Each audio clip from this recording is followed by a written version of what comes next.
ఈ ఎనర్జీని చాలా చాలా ఇంతసేపు ఎంజాయ్ చేశాం.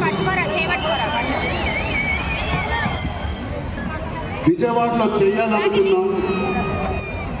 ఎప్పుడైతే డిసైడ్ అయ్యామో నేను సతీష్ గారికి చెప్పాను, ఇది మా లక్కీయెస్ట్ సిటీ. నాన్నగారికి కానీ మాకు ఖైదీ నెంబర్ 150 కూడా ఇక్కడే చేసాం, ఇంకా కూడా ఇక్కడ చేసాం. సో ఆ లక్ని కొంచెం మేము ఇంటికి తీసుకెళ్దామని ఇక్కడికి వచ్చాము. మీ అందరికీ, తమ్ముళ్ళకి, ఇక్కడ ఉన్న అన్నయ్యకి, వచ్చిన అక్కలకి, చెల్లెలకి, మీ అందరికీ పేరు పేరు థ్యాంక్స్. అలాగే టీవీలో చూస్తున్న మా అభిమానులకి, వాళ్ళందరికీ చాలా చాలా థ్యాంక్ యూ. సరే, పెద్ది అన్ని విజువల్స్ చూశారు మీరు. పెద్ది ఎన్నో కథలు వింటూ ఉంటాం ఆర్టిస్ట్గా.